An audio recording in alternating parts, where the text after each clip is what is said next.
दोस्तों नमस्कार। आज की कहानी एक एक्चुअल इशू पे बेस्ड है।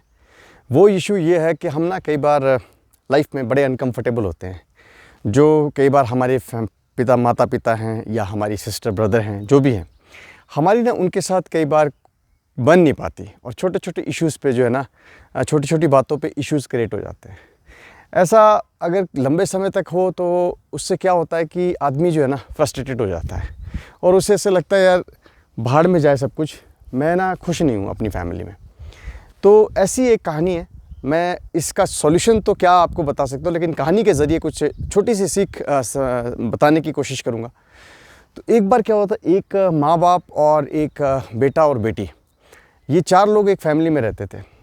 अब प्रॉब्लम ऐसी थी कि इनकी चारों की जो थॉट प्रोसेस थी ना, चारों का जो सोचने का तरीका था ना, वो कहीं ना कहीं मतलब मैच नहीं करता था।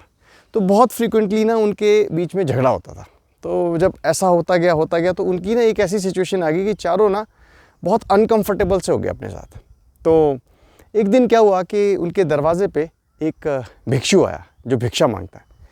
तो जब वो भिक्षु आया, फॉर्चुनेटली उस दिन संडे था और चारों के चारों बाप, उसकी वाइफ, बेटा और बिटिया, ये चारों के चारों घर पे ही थे।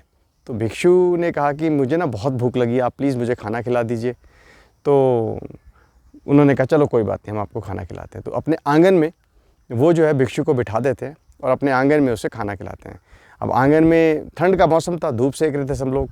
तो चारों के चारों लोग आंगन में चारपाई पे बैठे हुए थे। भिक्षु खाना खाने लग गया। तो भिक्षु कहने लग गया कि आपने मेरे को खाना दिया, आपने मेरा पेट भरा, मैं बहुत ज़्यादा खुश हुआ। मैं आपके ज़्यादा तो कुछ नहीं कर सकता, लेकिन आप मांगो, आपकी क्या मन्नत है, मैं भगवान से प्रेयर करूँगा कि आपकी वो मन्नत पूरी हो जाए। तो उतने में पिता कहता है कि ना हम चारों के बीच में कोई ना कोई छोटे छोटे इश्यूज़ होते हैं और उसकी वजह से ना हमारी लाइफ जो है ना बड़ी अनकंफर्टेबल चल रही है। तो भिक्षु कहता है बस इतनी सी बात है।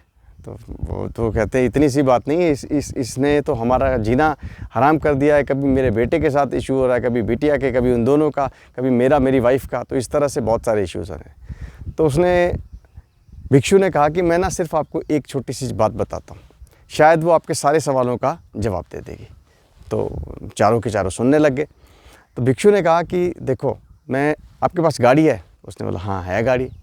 तो उसने कहा कि एक काम करते हैं, गाड़ी में एक टायर में हम 30 पाउंड की हवा भरते हैं, एक में 20 की भरते हैं, एक में 40 की भरते हैं और एक में 50 की भरते हैं और गाड़ी को चलाते हैं, गाड़ी चलेगी।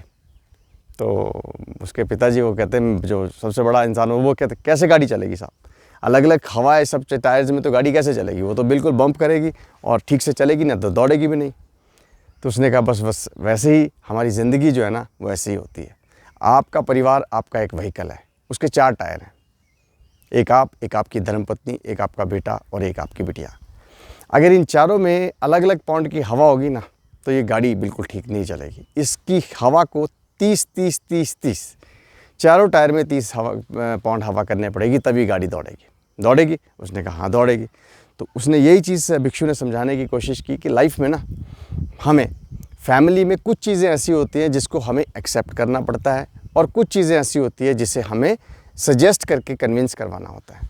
तो जब आपकी फ्रिक्वेंसी आपकी वाइफ के साथ, आपके बच्चों के साथ मैच नहीं कर रही है, तो आप चारों बैठिए, कोशिश करिए कि कुछ चीज़ें जो आपको लगता है कि वो जेन्युइन है और वो ठीक है, तो वो बच्चे करें, और बच्चों की कुछ चीज़ें जो जेन्युइन है और वो ठीक हैं, वो हम करें। तो इस तरह से जो आपकी लाइफ है ना वो बहुत कंफर्टेबल हो जाएगी। तो दोस्तों, अगर गाड़ी को बहुत तेज़ चलाना है तो चारों टायर की हवा को बराबर करना होगा, तभी गाड़ी हाईएस्ट स्पीड पे चलेगी। अदरवाइज़ किसी एक टायर में भी अगर हवा कम हुई तो शायद आपकी गाड़ी ठीक ना चल पड़े। मुझे उम्मीद है आपको एक छोटी सी स्टोरी से बहुत सीख मिली होगी। प्लीज़ मेरे चैनल को सब्सक्राइब करिए, लाइक करिए और इसे फॉरवर्ड करिए। धन्यवाद। आपका अपना नितेश गुप्ता।